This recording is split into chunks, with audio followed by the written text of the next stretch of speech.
Some of the kindest people you'll ever meet are often the hardest on themselves.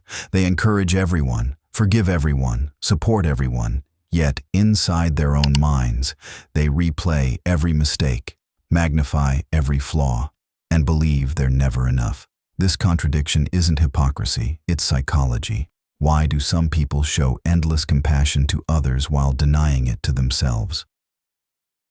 Join Brain IQ Wiser. Let's explore 4 psychological reasons behind this hidden pattern. 1. Their inner critic became stronger than their self-image. Psychologists believe that every person develops an internal voice through years of experience. This voice is shaped by parents, teachers, friends, culture, and repeated life events. When someone grows up surrounded by constant criticism, unrealistic expectations, or conditional approval, those external voices often become internal ones. Even after the critics disappear, the criticism remains. Over time, this becomes known as a negative self-schema, a deeply rooted belief system about who they are. Their brain automatically notices evidence that confirms those beliefs. One mistake becomes proof they're incompetent. One rejection becomes proof they're unlovable. Meanwhile, when others fail, their brain doesn't activate the same harsh filter. Instead, they judge others with context, but judge themselves with conclusions. That's why they can genuinely forgive everyone else, while feeling unable to forgive themselves. 2. They experience compassion asymmetry. One fascinating psychological phenomenon is that many people extend far more compassion outward than inward. Researchers studying self-compassion have found that people often respond to others' suffering with empathy, but respond to their own suffering with judgment. Why? Because their brain treats self-criticism as motivation. Deep down, they believe, if I'm hard on myself, I'll become better. But psychology shows the opposite. Persistent self-criticism activates stress responses in the brain. It increases anxiety, reduces confidence, and actually makes growth more difficult. Ironically, the kindness they freely give others is exactly what their own mind needs most. 3. Helping others gives them a sense of worth. Human beings naturally seek meaning and belonging.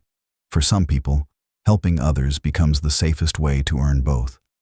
This can develop after experiences where affection, praise, or attention felt conditional. Instead of believing, I have value because I exist, they begin believing, I have value because I'm useful.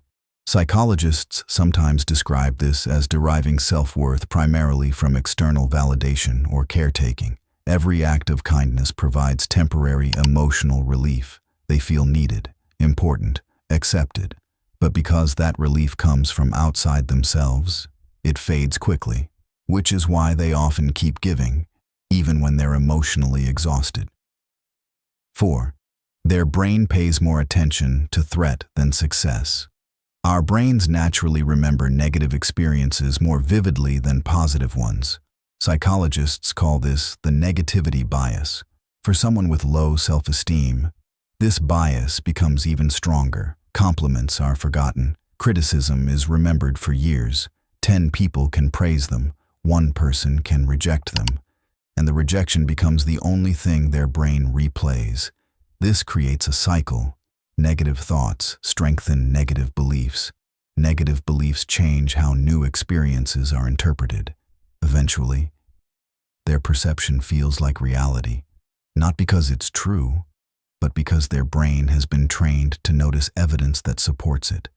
Breaking that cycle isn't about thinking positive. It's about gradually teaching the brain to question the automatic stories it tells itself. Perhaps the greatest irony of human psychology is this. The people who offer the most understanding to others are often the people who need that understanding the most. If you recognized yourself in this video, remember that your inner voice wasn't created overnight, and it won't change overnight either. But psychology shows that self-beliefs are not fixed. They can be challenged, reshaped, and strengthened through new experiences, healthier relationships, and intentional self-compassion. Understanding your mind is the first step toward changing it.